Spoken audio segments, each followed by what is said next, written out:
Hello, welcome to another video.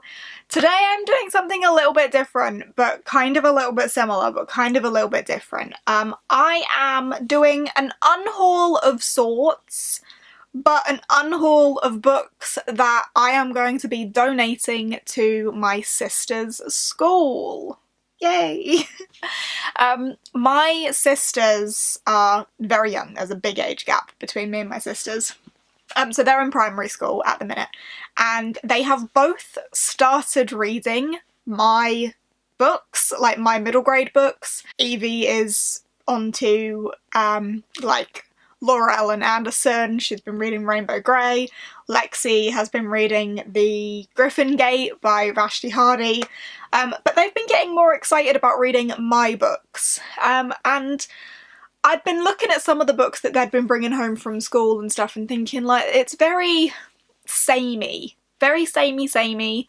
And there are some other great books out there that would be great to put in their classroom library or their school library. They do have a library in their individual classroom, as well as a school library. But I don't think it's, like, got the biggest selection. And I thought, you know what, I'm desperate for space, so there are definitely some that I have that I can pass on to be well loved by kids. So that's what I've got a little stack of here today.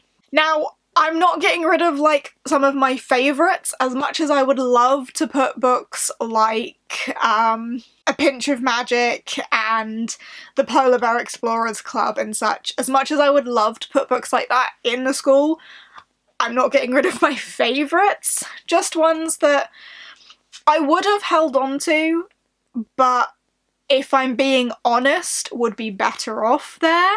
That's kind of the thought process we've gone through here. Honestly, I'm likely to do this again in future when I've read a few more of my middle grades, because whilst I was pulling these off, I was thinking, oh, I could donate that one, but I do still want to read it first. Because all the ones I've got here are ones that I have read. But there are definitely others on my shelves that I think once I've read them, I will probably also donate to my sister's school. So this may be a video that I do again in future when I have more to give. But as for now, we have a stack. Ah. Here is said stack. Yeah, I have read all of these, so you may have heard my thoughts on them, but yeah, let's just go through the ones that I'm going to be giving to my sister's school. Top of my pile, for no reason, is The Republic of Birds by Jessica Miller. This is a polar fantasy middle grade that I read for Polathon, and one that I have 2 copies of. I happen to also have the hardback with the Carl James Mountford illustration, which I'm way more attached to than the paperback. So with that in mind, the paperback can go to my sister's school and hopefully be loved by them. This has got that Slavic fairy tale vibe in there with the Baba Yaga, and is about a land where magic is kind of frowned upon and they have been at war with the birds, and the birds take something that is very dear to our main character, Olga. That's her name, Olga. The birds take something that is very dear to her, and she has to venture to the Republic of Birds to get back what the birds have taken from her. But there's magic and adventure and it's all snowy, and I really like this one and I really hope that some of the kids will too. Next up, I have Miracle on Ebenezer Street by Catherine Doyle. This one is festive. I read this one around Christmas time last year, and honestly, I just don't think I'm gonna reread it. But with Christmas being on the horizon, I thought that maybe someone else would like to read it in the festive season a little bit more than I would be likely to. But yeah, this is about a young boy whose father has cancelled Christmas for many years, and it's the story of the year that they try to reclaim Christmas from the Scrooge of a father that he has. Is it Old Marley? Yeah, Old Marley's magic is beginning to stir. So a magical Christmas tale of bringing Christmas back to a father and son who lost the magic of it. This one's quite, like, heartwarming. It's a little sad, a little heartbreaking as well, but I really enjoyed this one, and and hope that someone else can too. Next up, I have Tristan Strong Punches a Hole in the Sky by Kwame and Balia. This one wasn't one I was the biggest fan of, but I think there are kids out there who will enjoy this a whole lot more than I did, so this is going there too.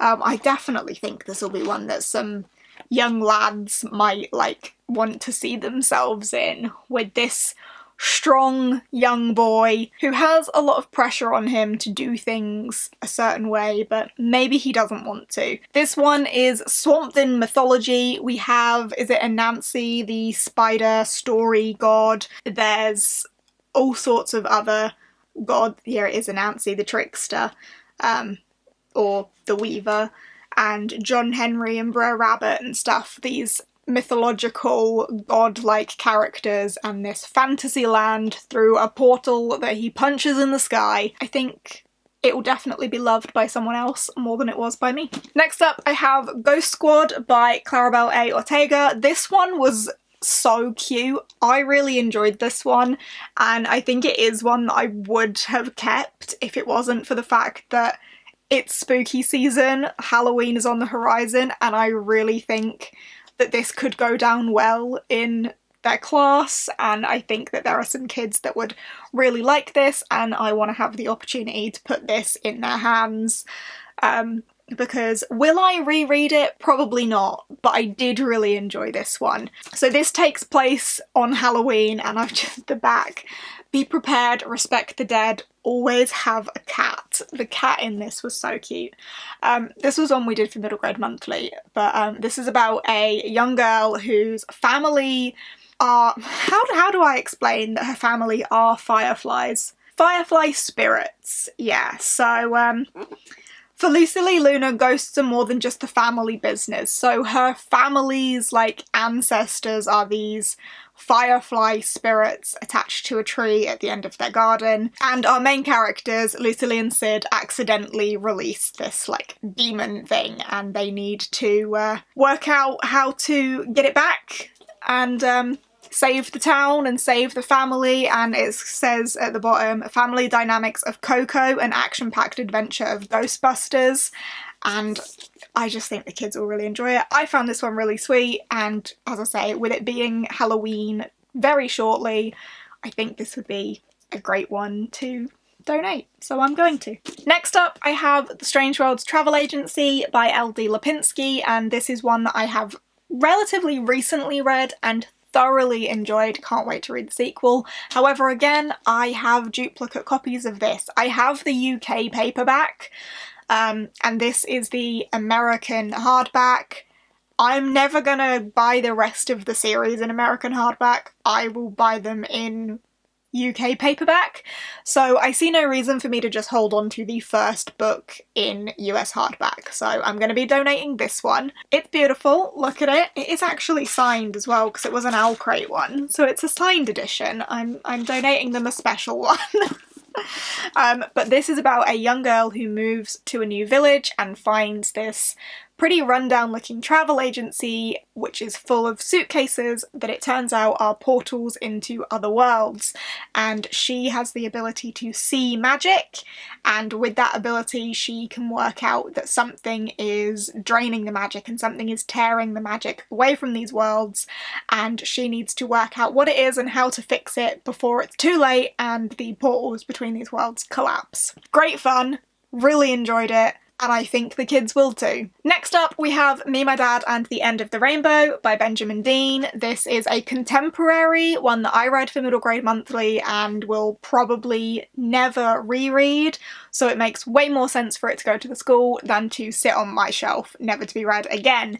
But this is about a young boy discovering that his father is gay and he wants to go to Pride to learn more about that. So it's full of that family dynamic of your relationship with your mum, your relationship with your dad, when your parents are splitting up because your dad's gay. And it's all about acceptance and love, and Archie discovering this new relationship with his dad, and it was cute.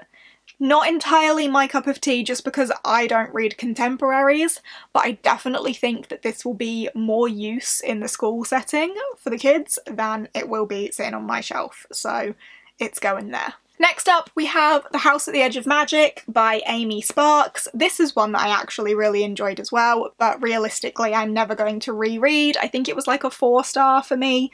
But this is about a young girl called Nine. She's an orphan pickpocket, and she pickpockets this ornament of this little house, and I think she like knocks on the door of it and it turns into this big magical house, and there's a curse and mystery and ridiculous residents. Yeah, a terrible curse that only she can break, and she might be willing to return for something in return. She might be willing to help them. It was good fun. It was a little bit wild, and I think that they will enjoy it, hopefully. And yeah, I don't think I'm ever going to reread it, so it's better off on their shelves than mine. Next up I have The Vanishing Trick by Jenny Spangler. This one's perhaps a little bit creepier, but for those that can handle it, then this is for them. Perhaps good for spooky season again as well, but this is about Madame Pinchbeck and the orphans that she has captured. So our main character is Leander, and he's making his way in the world just on his wits when he meets Madame Pinchbeck, a mysterious woman who promises to give him a job and a home in return for his mother's precious locket, and he leaps at the chance. So Pinchbeck has captured Leander, and he meets these other children that she has captured as they work out how to break the spell or vanish forever. I am never going to reread this one. It wasn't one that I loved, so it can go there, and hopefully some of those braver kids will enjoy this one more than I did. Next up I have Melt by Elle Fountain. This one I read very recently for the mini Polathon actually, so I've read it and I don't think I'm ever going to reread it, but I think this has great potential to be really educational because it focuses on friendship as well as global warming and climate change, which I think is a great thing to put in a school library personally. I did enjoy it. I think I gave it like 4 stars again.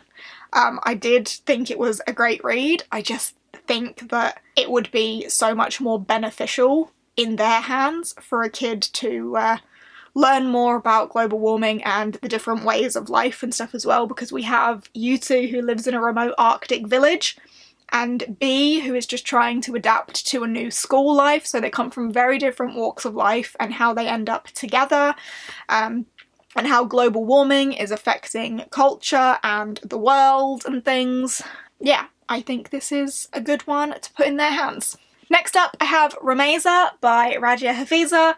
This one I did thoroughly enjoy. This is a Rapunzel retelling, a Cinderella retelling, and a Sleeping Beauty retelling, with Ramza as our main character going through all of those retellings. So it's like 3 short stories in one, but it is one overall story with Ramza as our main character who appears in all of the stories. But the difference about this Rapunzel retelling is that instead of hair, she has her hijab. So it's Ramza, let down your hijab instead of your hair. So it's these classic fairy tale females, but retold from a different culture, and I just think that that is a brilliant thing to put in the hands of kids who may want to see themselves in this. So I couldn't pass up the opportunity to get this into their hands as well, so hopefully this makes its way into the hands of someone who needs it and who will enjoy it, and yeah, I really want it to be that for someone. I did really enjoy this though, very great fairy tale feels, and hopefully the kids will enjoy this one too. And then finally I have The Creature Keeper by Damaris Young. I really enjoyed this one. This is about a young girl who becomes a creature keeper. If the title couldn't give that away. She has a way with animals and a way with looking after animals and communicating with animals, and there is this creepy mansion where like these bizarre noises come from. Howling, screeching, hissing, Direspire Hall. Yeah. Cora hears that Direspire's mysterious owner is looking for a new creature keeper. She knows that caring for magical animals would be the role of her wildest dreams, but her new home is a strange place with secrets in its shadows and someone who will do whatever it takes to keep them hidden.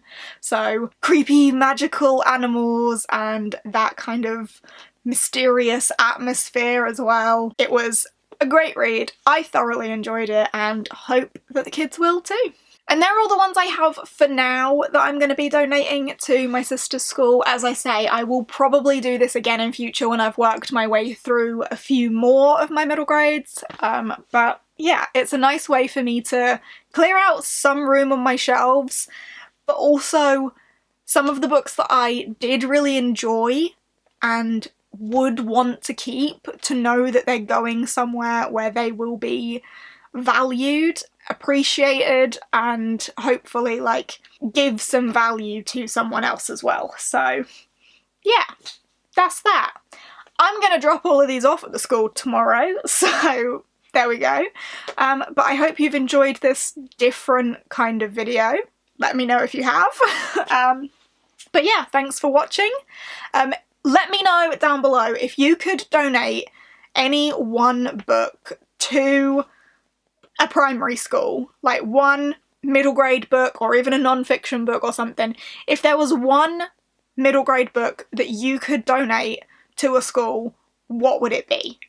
Let me know down below, and maybe I will get some of them and donate them to the school as well. We'll see about that, hey? But yeah, thank you ever so much for watching, and I will see you in the next one. Bye!